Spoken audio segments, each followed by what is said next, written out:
The wizard studies में आप सभी लोगों का एक बार फिर से स्वागत है। अभी जो कई जगह देश भर में विनाशकारी बाढ़ देखने को मिल रहा है, इसका एक कारण वायुमंडलीय नदियां या उड़ती नदियां हैं। इसलिए आज हम इस वायुमंडलीय नदियां यानी कि एटमॉस्फेरिक रिवर या फ्लाइंग रिवर, इनके बारे में जानेंगे कि ये क्या होती है।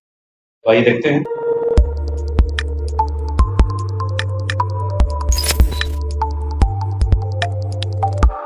वायुमंडलीय नदियां क्या है, तो इसे समझें कि वायुमंडल में ये जलवाष्प की लंबी संकरी पट्टियां हैं जो उष्णकटिबंधीय क्षेत्रों से नमी को दूसरे क्षेत्र में ले जाती हैं।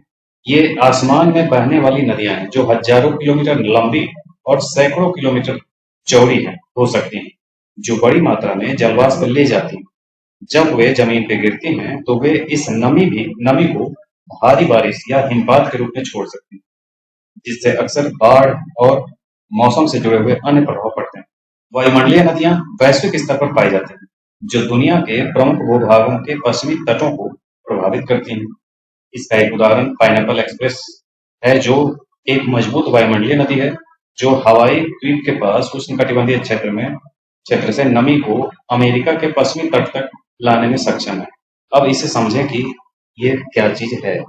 सबसे पहले ये आया कहाँ से, कब शुरुआत हुई, इसको कैसे जाने, इसको समझिए। तो ये अमेरिका है, यूएसए का ये रॉकी पर्वत है। ये रिसर्च में ये चीजें आई हैं, इन्हीं लोगों ने ये रिसर्च किया है, नासा का ही ये योगदान है इसमें।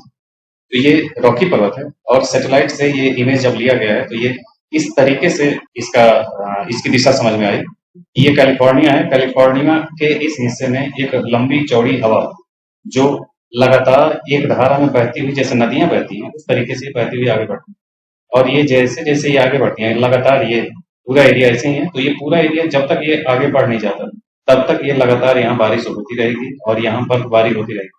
अगर ठंडे क्षेत्र में ये है तो बर्फबारी लगातार होगी और कई दिनों तक होगी और बहुत अच्छी खासी मात्रा में होगी। और अगर बारिश हो रही है तो बारिश भी लगातार कई दिनों तक हो सकती है।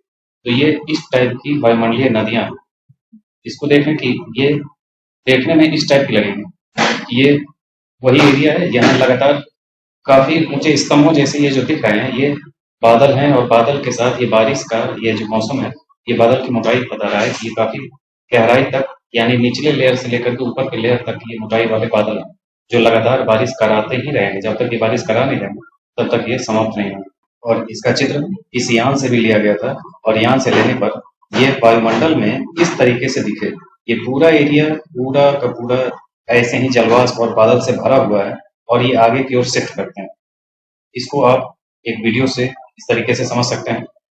ये देखें, ये जब हवाएं चलती हैं तो हवाओं के साथ ये इसी तरीके से देखें, ये पूरा का पूरा एरिया है जो बहती हुई नदियों वाला रीजन है। इस पूरे क्षेत्र में ऐसे ही हवाएं जब चलती हैं तो ये जो जलवाष्प है और बादल हैं ये ऐसे ही आगे बढ़ती जाती हैं। और ये पूरा एरिया ये देख रहे हैं, ये अमेरिका है।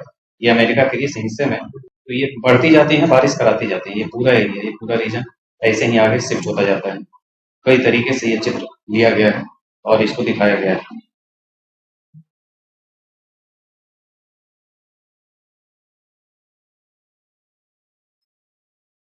ये वही बादल हैं जो इस तरीके से चले हैं। सैटेलाइट से लिया गया इमेज है, उसकी थोड़ी सी स्पीड बढ़ा दी गई है ताकि वो दिखाई दे नदियों की जैसा आपको समझ में आए, इसलिए इसे इस तरीके से दिखाया गया है।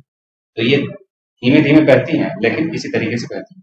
ये पूरा रीजन, ये अमेरिका का रीजन है। ये देखना, ये भारत है। यहाँ इस भारत वाले एरिया में भी ये नदियों का प्रभाव है, इसलिए ये भारत के क्षेत्र में भी इसका प्रभाव देखने को मिलेगा। तो ये था वायुमंडलीय नदियों का।